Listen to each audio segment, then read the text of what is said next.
Chapter 1, Graduation Day. I can hardly stand still as my mother straightens my celebratory red tunic and tucks a strand of light brown hair behind my ear. Finally, she turns me and I look in the reflector on our living area wall. Red. I'm wearing red. No more pink. I am an adult. Seeing evidence of that tickles my stomach. Are you ready, Sia? My mother asks. She, too, is wearing red, although her dress is made of a gossamer fabric that drapes to the floor in soft swirls. Next to her, my sleeveless dress and leather boots look childish, but that's okay. I have time to grow into my adult status, for it its chapter, and hope that today is not the end of my education, but I have no control over that. Only a dream that my name will be called for the testing. Swallowing hard, I nod. Let's go. Graduation is held in the Colony Square among the stalls, filled with baked goods and fresh milk because the school isn't large enough to hold all of the people who will attend. The entire colony attends graduation, which only makes sense since everyone in the colony is related to at least one of the students crossing over to adulthood or celebrating their promotion to the next grade.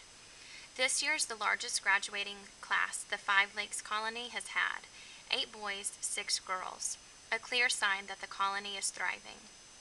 My father and 4 brothers, all dressed in ceremonial adult purple, are waiting for us outside our dwelling. My oldest brother, Zine, shoots me a smile and ruffles my hair. Are you ready to be done with school and get out into the real world with the rest of us slobs? My mother frowns. I laugh. Zine and my older brothers are definitely not slobs. In fact, girls practically throw themselves at them. But while my brothers aren't immune to flirting, none of them seems interested in settling down. They're more interested in creating the next hybrid tomato plant than starting a family. Zine most of all. He's tall, blonde, and smart. Very, very smart. And yet he's never gotten chosen for the testing. The thought takes away the shine from the day. Perhaps that's the first rule I will learn as an adult, that you can't always get what you want. Zine must have wanted to continue on to the university to follow in Dad's footsteps. He must know what I'm feeling. For a moment I wish I could talk to him. Ask him how he got through the disappointment that most likely is awaiting me. Our colony will be lucky to have one student chosen for the testing, if any at all. It has been 10 years since the last student from Five Lakes was chosen. I'm good at school, but there are those who are better, much better. What chance do I have? With a forced smile, I say, you bet. I can't stay in school if I plan on running the colony by the time all of you are married. Hart and Wynn blush.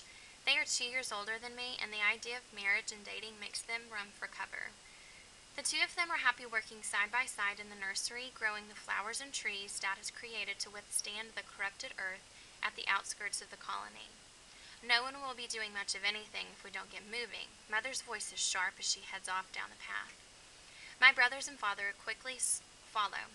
Zine's and Harmon's lack of marriage prospects is a sore spot for our mother. Because of Dad's job, our house is further from the center of the colony than most. My brothers and father have made the ground around our small house bloom green with plants and trees, but 100 feet past our front door, the earth is cracked and brittle. Though some grass and a few scraggly trees do grow, Dad tells me the earth to our west is far worse, which is why our leaders decided to place the Five Lakes colony here. Usually, I ride my bicycle to town. A couple of citizens own cars, but fuel and solar cells big enough to run them are too precious for everyday use. Today, I trail behind my family as we walk the almost 5 miles to the colony's community square. Square is really the wrong word, but we use it anyway. It's shaped more like a turtle with an oval center and some appendages to the side. There's a beautiful fountain in the middle that sprays clear, sparkling water into the air. The fountain is a luxury since clean water is not always easy to come by, but we are allowed the waste and the beauty in order to honor the man who discovered how to remove the contamination from the lakes and ponds after stage 7. What is left of the oceans is harder to clean. The ground becomes greener and birds sing the closer that we get to the center of the colony. Mom doesn't talk much on the way. Zine teases her that she doesn't want me to grow up, but I don't think that's the case. Or maybe it is. Mom and I get along fine, but the past couple of years, she has seemed distant. less willing to help me with my homework, more interested in getting the boys married and talking about where I will apprentice when I finish school. Any discussion of me being selected for the testing is not welcome. So I talked to her less and less, and to my father more and more. He doesn't change the subject when I speak about going further in my education, although he doesn't actively encourage me. He doesn't want to see me disappointed, I guess.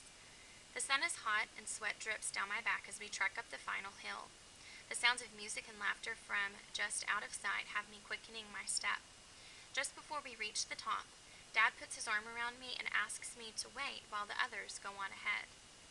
The excitement over the hill pulls at me, but I stay put and ask, "Is something wrong?" His eyes are filled with shadows, even though his smile is bright. "Nothing is wrong," he says. "I just wanted a moment with my little girl before things get too crazy.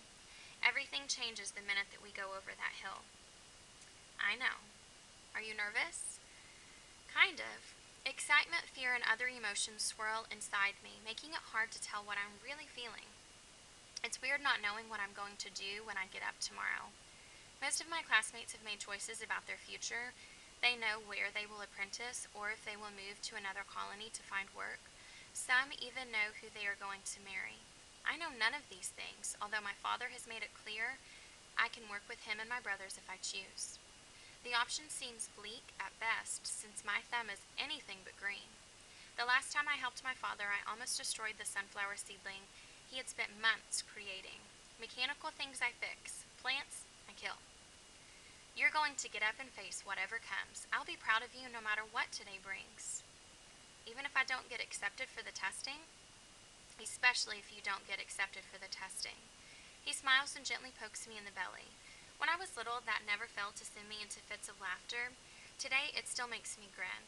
It's nice to know that some things never change, even though I doubt my father's teasing words. Dad went to the university. That's where he learned to genetically alter plants and trees to survive in the blighted soil. He doesn't talk about it much, or the colony that he grew up in, probably because he doesn't want us to feel pressured by his success. But I do. "You think I won't get accepted?" My father frowns. "I think you're smarter than you give yourself credit for. You never know who the search committee might pick or why. 5 of us from my grade were selected and tested. The other 4 always did better in class, but I was the only one who made it to the university. The testing isn't always fair, and it isn't always right." "But you're not sorry you went. Look at the amazing things that you do every day because of it." The trees next to us are filled with blooms, promising apples in the months to come. Bushes of wild blackberries grow next to daisies and other flowers I never learned the names of, but know Dad was a part of creating. When I was small, these things didn't exist, at least not the healthy versions dotting the hills today. Even now, I can remember the empty ache of going to bed hungry. Food had been scarce as Dad worked with farmers to make things grow, and they had. In 5 Lakes Colony, we are careful not to waste, but hunger is no longer our primary concern. My father is the reason why. I can't be sorry about something I had no choice in. His eyes go far away as the birds chirp around us. Finally, he smiles, although his eyes never clear of whatever memories are capturing his attention. "Besides, I wouldn't have moved here and met your mother if I hadn't gone to the university. Then where would I be? Probably living at home with your parents and making your mother worry that you'll never get serious about your future."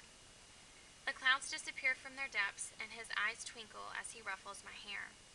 "Sounds like a fate worse than death," which is what my mother makes it sound like every time she tells Dean that life is passing him by. "Come on, your mother is going to sound the alarm if we don't get moving. I just want you to remember one thing.